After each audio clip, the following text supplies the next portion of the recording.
Allahumma salli ala habibina Muhammad wa ala alihi wa sahbihi ajma'in. Bismillahirrahmanirrahim. Assalamualaikum warahmatullahi wabarakatuh. Bismillah, alhamdulillah, wassalatu wassalamu ala habibillah Sayyidina Muhammad ibn Abdillah wa ala alihi wa sahbihi wa mawalah.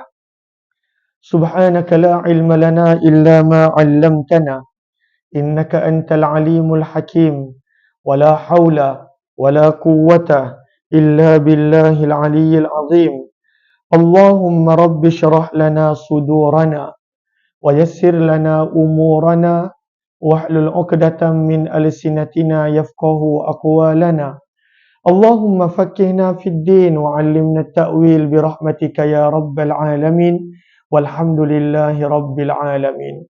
Ahlan-ahlan kepada semua, selamat petang. Sementara nak tunggu berbuka ini, kita nak baca serba sedikit daripada buku Qalbun Salim. Bagaimana beroleh hati yang sejahtera.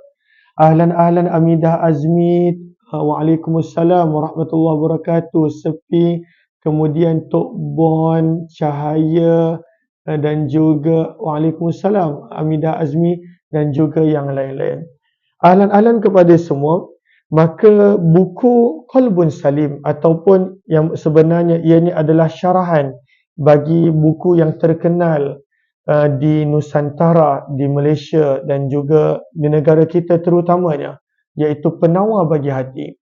Maka buku ini nak menerangkan bagaimana sebenarnya dalam untuk memiliki hati yang bersih daripada sifat-sifat yang tercela dan bagaimana hati nak dihiasi dengan sifat-sifat mahmudah yang terpuji.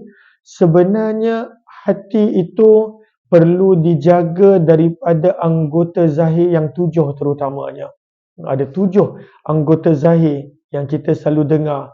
Perlu menjaga mata, perlu menjaga lidah, perlu menjaga telinga, perlu menjaga perut, perlu menjaga kemaluan, perlu menjaga tangan dan yang ketujuh adalah kaki.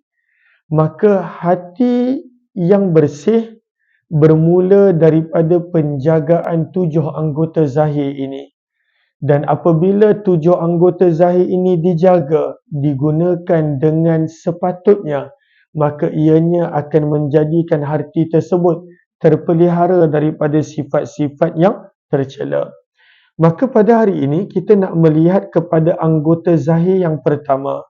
Maka penulis buku rahimahullahu ta'ala pada muka surat yang ke-21 membawa tajuk berkenaan menjaga 7 anggota zahir.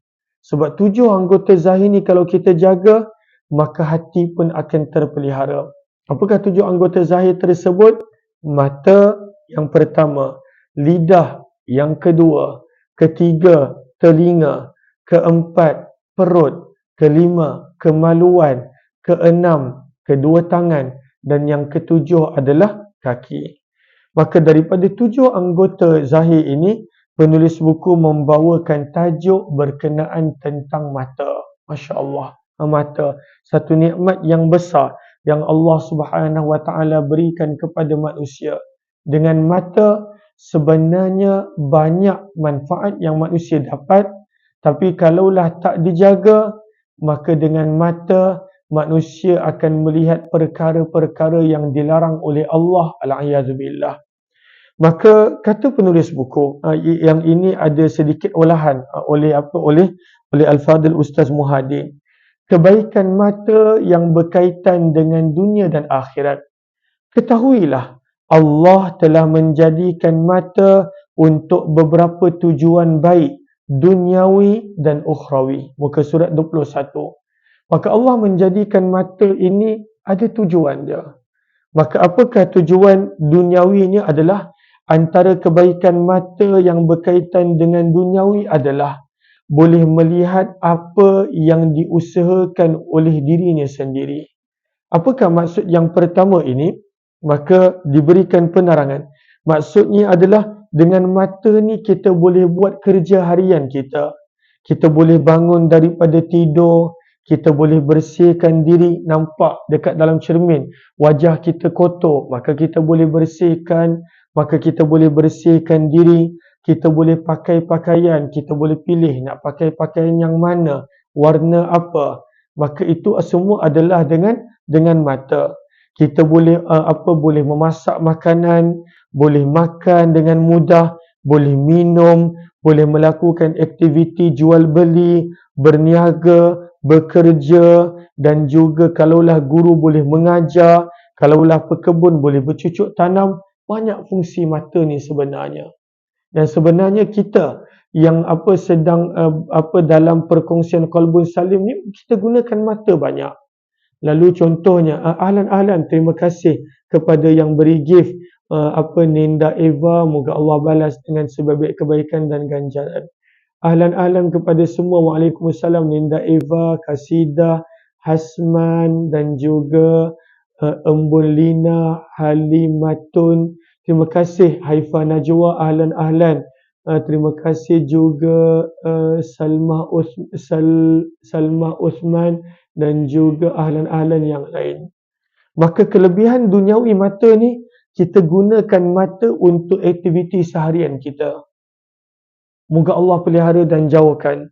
Cuba kalaulah katakan al-'iyazubillah, moga Allah pelihara dan jauhkan, Allah tarik nikmat mata, Allah tarik nikmat penglihatan. Maka apa yang kita nak buat? Kadang-kadang banyak benda yang kita dah biasa buat, mungkin kita tak boleh buat sendiri. Dengan asbab mata, boleh memandu, macam saya pergi ke sana ke sini, boleh memandu, boleh baca buku, boleh baca kitab, boleh berkongsi ilmu dengan asbab adanya mata. Maka satu nikmat yang besar yang kita jarang hargai. Bila last kita kata, ya Allah syukur ada penglihatan, ya Allah syukur ada nikmat mata. Walaupun ada sebahagian orang macam saya, rabun, kalau buka cermin mata tak nampak, so power pun tinggi. Tapi syukur Alhamdulillah, masih ada lagi nikmat mata, ada nikmat penglihatan. Maka kata penulis, muka surat 22, maka antara manfaat mata daripada sudut dunia adalah kita boleh buat banyak perkara sendiri daripada aktiviti seharian kita. Dan sebenarnya tak terhitung, begitu banyak. Daripada bangun tidur, kemudian boleh baca mesej, boleh reply mesej, kemudian boleh baca kitab, kemudian boleh kenal orang. Sebab kita nampak daripada jauh boleh kenal orang. Kemudian boleh melakukan banyak aktiviti. Boleh bergerak dengan mudah ke sana ke sini. Maka sebenarnya mata adalah nikmat yang besar, yang kita tak tahu bila last kita syukur. Bila last kita kata Alhamdulillah ya Allah, syukur atas nikmat mata yang Engkau berikan ya Allah, syukur. Maka ini adalah manfaat duniawi mata. Yang kedua, dengan mata, seseorang itu boleh mengelak daripada sesuatu yang boleh memudaratkan, seperti daripada terjatuh, daripada berlanggar dengan sesuatu. Maka ini manfaat mata secara ringkas daripada sudut duniawi. Maka ada kebaikan dan boleh selamatkan orang tu daripada mudarat. Kadang-kala ada lubang, dia boleh elak. Kalaulah tengah bawa kereta, dia boleh elak. Maka banyak fungsi mata. Maka ini adalah kelebihan mata daripada sudut duniawi. Kata penulis buku, antara kebaikan berkenaan tentang mata daripada sudut akhirat pula adalah sebenarnya dengan mata, dia boleh melihat langit, matahari, bulan, bintang, lain-lain supaya menjadikan semua ciptaan Allah ini sebagai satu dalil ataupun bukti tentang kewujudan Allah. Dan ini Allah sebut di dalam Al-Quran pada penghujung surah Yusuf. Dan sebenarnya pada banyak ayat yang lain. Cuma pada penghujung surah Yusuf, Allah mengingatkan manusia dalam firman-Nya pada surah yang ke-12, pada ayat yang Allahumma salli ala sayyidina Muhammad, ayat yang ke-105. Ayat yang ke-105. Allah mengingatkan fungsi mata adalah melihat alam dan daripada itu bertambahnya keagungan, kebesaran Allah di dalam hati. Maka firman Allah pada surah yang ke-12 pada ayat yang ke-105, firman Allah, wa ka'ayyim min ayah, wa ka'ayyim min ayah. Firman Allah, dan berapa banyakkah daripada tanda-tanda kebesaran Allah. Berapa banyak tanda-tanda kebesaran Allah. Di mana? Kat mana ada tanda-tanda kebesaran Allah? Fis samawat, di langit. Wal ard, di bumi. Yang mana Allah berfirman, bila kita melewati tanda-tanda kebesaran Allah tersebut, yamurruna 'alaiha, maka mereka sekadar melewati tanda-tanda kebesaran Allah tersebut. Dan dia tak ingatkan pun kita kepada Allah. Kita tak ambil pengajaran pun. Kita tak ada tengok, ya Allah, daripada siang dah bertukar malam. Dahsyatnya macam mana Allah tukarkan siang kepada malam. Dahsyat. Pertukaran tu begitu dahsyat. Kita tak sedar pun pertukaran berlaku. Bila kita lihat langit, betapa indahnya langit yang Allah sebut dalam surah Al-Mulk, yang mana kalaulah kita mencari kecacatan pada langit, kita tak akan jumpa. Allah suruh farji'il basara karratain, tengok beberapa kali kepada langit. Yang qalib ilaikal basaru khasi'an wa huwa hasir, tak akan nampak sebarang kecacatan pada langit. Namun pada ayat 105 surah yang ke-12 ini firman Allah, kita lewat, kita nampak semua tanda-tanda kebesaran Allah ini, namun apakah perangai kita? Wahum anha mu'ridun. Kita berpaling daripada memikir dan memerhatikan keagungan dan kebesaran Allah tersebut. Kita berpaling. Kita tak beri perhatian pun. Kita tak beri perhatian. Siapa di antara kita, kalaulah mungkin tengok pokok, ada mungkin ramai orang tinggal dekat kawasan yang mana cantik landscape dia, ataupun dia ada landscape yang cantik dekat rumah, dia ada tanam pokok. Ada tak siapa yang bila tengok pokok hari ni, dia kata, Masya Allah, dahsyatnya kehebatan Allah menjadikan begitu indah pokok. Tak perlu tengok pokok, kadang-kadang tengok diri kita. Maka sebab itu, apakah fungsi mata?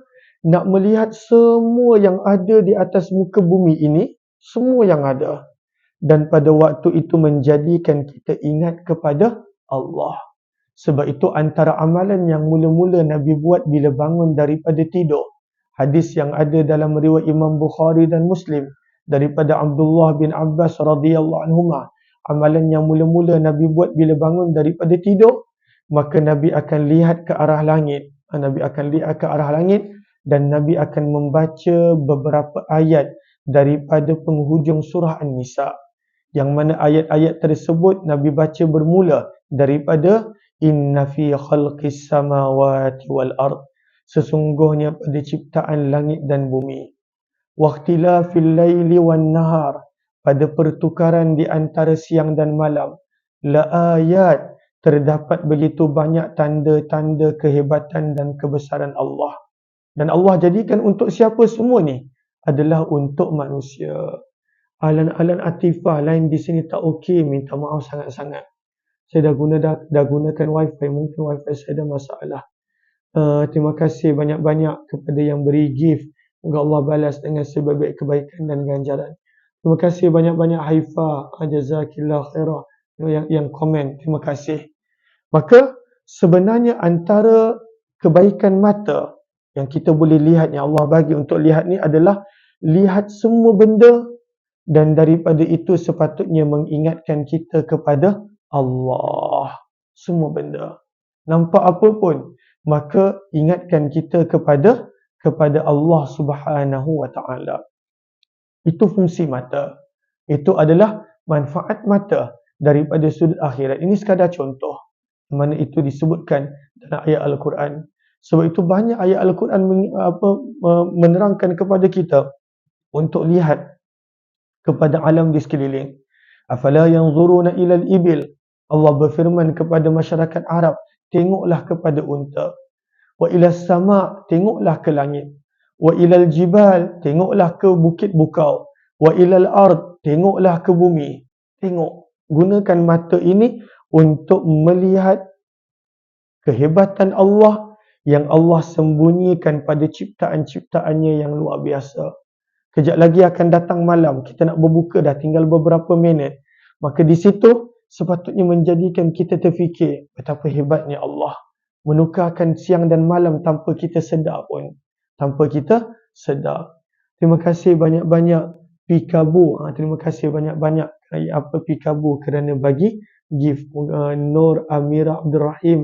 Terima kasih kerana bagi gift. Maka tujuan mata untuk akhirat adalah pada setiap yang ada di alam ini, supaya dengan itu mengingatkan kita kepada Allah. Sebenarnya kalaulah kita buat macam ni, tak ada masa pun kita nak berfikir negatif. Tak ada masa pun kita nak rasa down. Tak ada masa pun kita nak rasa tekanan hidup, banyaknya ujian. Sebab kita nampak apa pun, ini adalah aturan Allah. Kita nampak apa pun yang berlaku, Allah yang tetapkan benda ni nak berlaku begitu. Dia akan bertambah percaya kepada Allah, bertambah iman kepada Allah, bertambah yakin kepada Allah Subhanahu Wa Taala. Antara kelebihan mata daripada sudut akhirat yang kedua adalah kita boleh lihat Al-Quran. Mana melihat Al-Quran, di situ pun adalah pahala. Maka melihat Al-Quran dalam mazhab Imam Asy-Syafi'i rahimahullahu taala, maka solat melihat Al-Quran adalah sesuatu yang dibolehkan, bahkan digalakkan, lagi-lagi dalam solat-solat nawafil. Maka lihat Al-Quran itu juga adalah kebaikan mata daripada sudut pandang akhirat. Yang ketiga, melihat jalan ke masjid dan tempat-tempat baik. Itu kelebihan mata. Dengan mata, kita sepatutnya sampai ke tempat yang baik. Dengan mata, kita sepatutnya sampai ke rumah Allah. Dengan mata, kita sepatutnya sampai ke tempat yang Allah suka. Janganlah dengan mata, kita sampai ke tempat yang tak baik. Maka itu bukan fungsi mata yang sepatutnya. Maka sepatutnya dengan mata, kita sampai ke tempat-tempat yang baik. Dan yang keempat, sebenarnya sepatutnya dengan mata, kita boleh belajar ilmu. Oh, dekat sini ada guru. Kalaulah dulu, sekarang ni semuanya adalah online. Tapi itu pun perlu mata. Nak search, nak cari pengajian yang mana, video yang mana, kelas yang mana. Itu pun perlu mata. Cuba kalau kita tak ada penglihatan, maka bagaimana kita nak mencari kelas yang mana? Kita nak tengok video yang mana? Kita nak mencari ilmu yang mana? Maka gunakanlah mata untuk mencari ilmu. Gunakanlah mata untuk mencari ilmu. Dan tahniah tuan-tuan, akak-akak yang sedang menonton, sedang menggunakan mata untuk mencari ilmu. Maka ini adalah antara kelebihan mata. Kemudian penulis buku membawakan tajuk bagaimanakah cara nak mensyukuri nikmat mata. Lalu kita dah tahu kelebihan mata ni banyak. Duniawinya pun, ukhrawinya pun.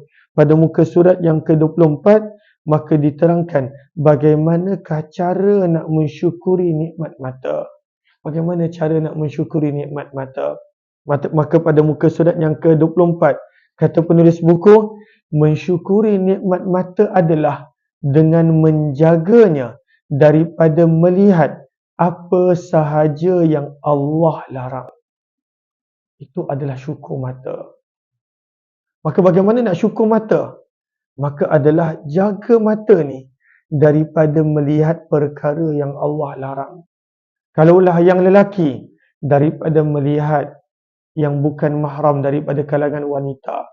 Kalaulah wanita, daripada melihat yang Allah larang. Kalaulah contohnya lelaki dan wanita, daripada melihat aurat orang lain. Kalaulah lelaki dan wanita, daripada mencari-cari kesalahan orang lain. Kalaulah lelaki dan wanita, maka daripada melihat perkara-perkara pada gadget, pada handphone yang Allah larang. Itu adalah syukur mata. Maka apakah syukur mata? Jaga, kata penulis buku, daripada melihat perkara-perkara yang Allah larang. Dan itulah perkara sama yang telah disebut oleh Al-Imam Abdullah bin Alwi Al-Haddad yang meninggal dunia pada tahun 1132 dalam kitab beliau An-Nasaih Ad-Diniyah wal Wasaya Al-Imaniyah, nasihat agama dan wasiat iman. Beliau berkata, Mata adalah satu nikmat besar daripada Allah yang dikurniakan untuk hamba-Nya. Ia diciptakan untuk membolehkan hamba-Nya melihat keindahan-keindahan ciptaan Allah di bumi dan di langit, supaya sesudah itu akan bertambah kenal dan yakin seorang manusia kepada Allah. Lalu itu tujuan mata. Segala benda kita lihat mengingatkan kita kepada Allah. Dan kalaulah kita mampu buat begitu, pasti akan bertambah iman, pasti akan bertambah kenal dan percaya kepada Allah. Lalu apabila bertambah iman kepada Allah, apa yang berlaku? Kata Imam Abdullah bin Alawi Al-Haddad, maka pasti akan bertambah pula ketaatan dan kebaktian terhadap Allah. Kemudian beliau menulis, dengan mata juga manusia boleh berjalan dalam gelap, boleh menunaikan segala hajat dan keperluan hidupnya. Jika mata itu digunakan untuk keperluan-keperluan yang kerananya Allah ciptakan mata, maka terkiralah dia daripada kalangan orang yang taat kepada Allah dan syukur akan nikmat Allah. Itu tujuan mata. Lalu kalaulah manusia guna mata pada perkara yang memang Allah jadikan mata untuk itu, itulah syukur. Kata Imam Abdullah bin Alawi Al-Haddad lagi, namun jika mata dibiarkan tidak terkawal dan dia bebas melihat perkara yang Allah haramkan, maka sebenarnya dia sedang menderhaka kepada Allah. Maka apakah syukur mata? Jaga daripada melihat perkara yang Allah larang. Maka itu adalah syukur kepada mata. InsyaAllah kita akan sambung lagi pada waktu yang lain. Dah dekat waktu nak berbuka. Selamat berbuka kepada semua. Alhamdulillah kita dah mengakhiri dah hari yang ke-9 Ramadan. Kejap lagi dengan masuknya maghrib, kita dah masuk hari yang ke-10 Ramadan. Sekejap je. Hargailah setiap detik Ramadan yang masih ada. Mudah-mudahan Allah menjadikan kita daripada kalangan hamba yang sentiasa menghargai nikmat mata, bahkan segala nikmat yang Allah pinjamkan, Allah berikan kepada kita. Wabillahi taufiq wal hidayah. Assalamualaikum warahmatullahi wabarakatuh. Terima kasih semua Kak Nurizita dan juga Haifa dan juga yang lain-lain, ahlan-ahlan. Terima kasih Fatimah Nurdin, begitu juga Pikabu dan juga lain-lain. Terima kasih semua. Jumpa lagi insya-Allah pada pertemuan yang lain.